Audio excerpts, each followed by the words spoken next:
Hello everyone, rhythms of rhyme के unfilter talk में आज हम बात कर रहे हैं राज खोसला की फिल्म वो कौन थी, जो 1964 में रिलीज़ हुई थी। ये फिल्म हिंदी सिनेमा के सुनहरे दौर में रिलीज़ हुई थी। वो कौन थी सिर्फ एक सस्पेंस थ्रिलर नहीं है, ये एक अनुभव है। एक ऐसी फिल्म जो अपने पहले ही सीन से आपको बांध लेती है और आखिरी फ्रेम तक जाने नहीं देती।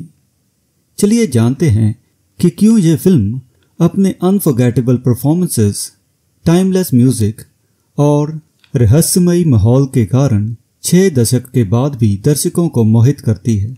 सबसे पहले इसके ओपनिंग सीन के बारे में डिटेल में बात करते हैं। वो कौन थी का ओपनिंग सीन सिनेमा में इंट्रीग करने का मास्टर क्लास है। मनोज कुमार यानी डॉक्टर आनंद तेज बारिश में गाड़ी चलाते हुए सड़क के बीचों बीच खड़ी रहस्यमयी साधना को देखते हैं, जो भीगी हुई है लेकिन उसको इसका कोई फर्क नहीं पड़ रहा। आनंद के जोर डालने पर वो उनकी गाड़ी में बैठ जाती है और अचानक ही विंडशील्ड्स के वाइपर्स काम करना बंद कर देते हैं। यह फिल्म के बाकी हिस्सों के लिए टोन सेट कर देता है। इस सीन की रहस्यमयी चुप्पी साधना के छोटे छोटे रिएक्शन से ही टूटती है और जब ये सीन खत्म होने लगता है तो नैना बरसे रिमझिम गाने की हॉन्टिंग मेलोडी बज उठती है और फिल्म आपको एक ऐसी दुनिया में ले जाती है जहां आपका लॉजिक पीछे छूट जाएगा और सारा एटमॉस्फेयर रहस्य से भर जाएगा। जैसे ही गाड़ी कब्रिस्तान की ओर मुड़ती है जहां गेट अपने आप खुलते हैं और साधना धुंध में गायब हो जाती है और आपको इस बात का एहसास हो जाता है कि आप सस्पेंस की एक रोलर कोस्टर राइड पर हैं। अब इस फिल्म के प्लॉट और डायरेक्शन दोनों की बात कर लेते हैं। राज खोसला, जो अक्सर एक अंडररेटेड फिल्म मेकर माने जाते हैं, वो कौन थी के साथ अपनी प्रतिभा को साबित करते हैं। वह सस्पेंस, रोमांस और सुपरनैचुरल इंट्रीग के एलिमेंट्स को बड़े ही खूबसूरत तरीके से मिलाकर एक ऐसी कहानी प्रस्तुत करते हैं जो आपको लगातार गैस करने पर मजबूर करती है।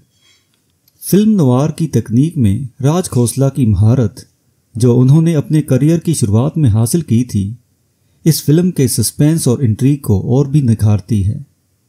मधुमती जैसी फिल्म से एक कदम आगे यह फिल्म अपने अनूठे ट्रीटमेंट के लिए जानी जाती है और इस फिल्म की कहानी, जो विल्की कॉलिंस की द वुमन इन वाइट से प्रेरित है, बहुत सारे ट्विस्ट से भरी हुई है। रहस्यमयी जुड़वा बहनों से लेकर कुछ अनसुलझी सुपरनैचुरल घटनाओं तक खोसला सुनिश्चित करते हैं कि दर्शक हर पल रोमांचित और सतर्क रहें। इस फिल्म के कैरेक्टर्स की बात करें तो वो कौन थी सबसे पहले और सबसे ज्यादा साधना की फिल्म है। संध्या और उसकी जुड़वा बहन का उनका दोहरा किरदार बहुत ही नुआंस्ड तरीके से पेश किया गया है। वह एक एनिग्मेटिक सिडक्ट्रेस और एक कंफ्यूज्ड ब्राइड के रोल को बहुत ही सहजता से पोर्ट्रे करती हैं, जो ना केवल फिल्म के किरदारों में बल्कि व्यूवर्स में भी एक अनईज और फैसिनेशन दोनों पैदा करता है। साधना की आइकॉनिक सफ़ेद साड़ी, उनके सटल एक्सप्रेशंस, रहस्यमयी मुस्कान और हॉन्टिंग आंखें फिल्म की कहानी को एलिवेट करते हैं और उनकी परफॉर्मेंस को अनफॉरगेटेबल बना देते हैं। मनोज कुमार डॉक्टर आनंद के रूप में एक कंफ्यूज्ड प्रोटैगनिस्ट की भूमिका निभाते हैं। उनका रिस्ट्रेन्ड परफॉर्मेंस साधना की मिस्टीरियस प्रेजेंस को कॉम्प्लीमेंट करता है।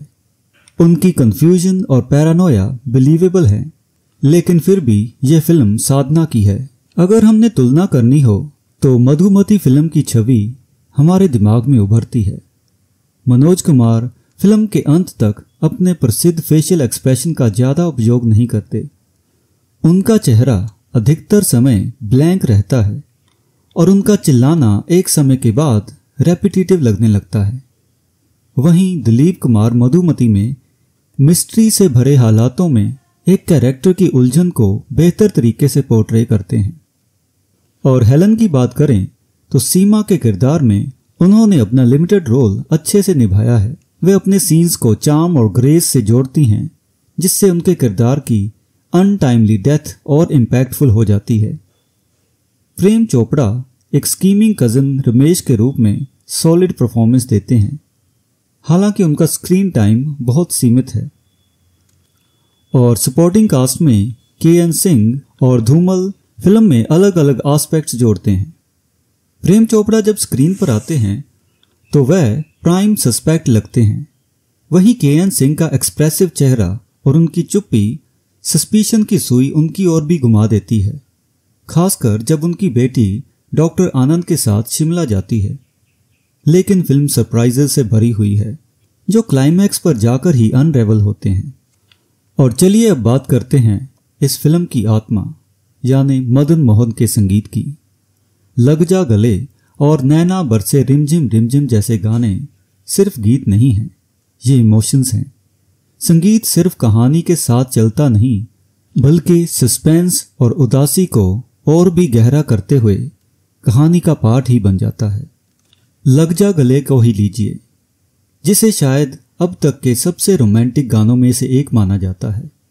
इसके पोएटिक लिरिक्स और हॉन्टिंग मेलोडी आनंद और संध्या के रिश्ते में छुपी उम्मीद और अनसर्टेनिटी को पूरे तरीके से पोर्ट्रे करते हैं। और जब आप क्लाइमैक्स तक पहुंचेंगे तो ये गाना आपको कई सवालों में उलझा देगा। क्या आनंद को सिड्यूस किया जा रहा था या फीमेल कैरेक्टर अपने सच्चे फीलिंग्स व्यक्त कर रही थी? हालांकि यह गाना नैना बरसे का असर कुछ हद तक कम कर देता है, क्योंकि ये उससे कहीं बेहतर है। और जब फिल्म खत्म होती है तो आपके जहन में लग जा गले की यादें रह जाती हैं। और इस फिल्म में के.एच. कपाड़िया की सिनेमेटोग्राफी खास तौर पर जिक्रजोग है। उनके ब्लैक एंड व्हाइट विजुअल्स ने फिल्म के ईरी एटमॉस्फेयर में गहराई जोड़ी है। धुंध से घिरा कब्रिस्तान और एक जर्जर हालत में हवेली गॉथिक आर्किटेक्चर के एलिमेंट्स को खूबसूरती से दर्शाते हैं। और इस मायने में यह फिल्म मधुमती से कहीं बेहतर लगती है, जो इस मीडियम का बहुत कम उपयोग कर पाती है। शिमला के बर्फ से लदे हुए लैंडस्केप्स को इतनी सुंदरता से फिल्माया गया है कि ऐसा लगता है कि कैरेक्टर्स किसी दूसरी ही दुनिया में पहुंच गए हैं।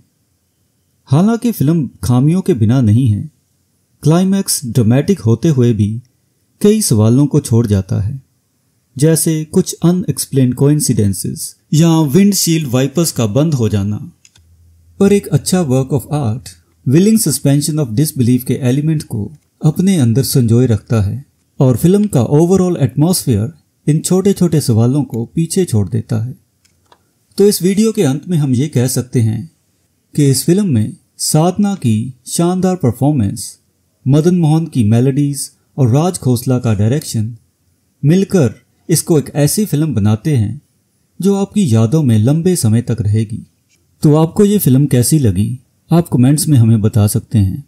और इस जैसे और अनफिल्टर टॉक्स को देखने के लिए आप रिदम्स ऑफ राइम को सब्सक्राइब करें और अपने दोस्तों के साथ शेयर भी करें। And until next time, goodbye and thank you.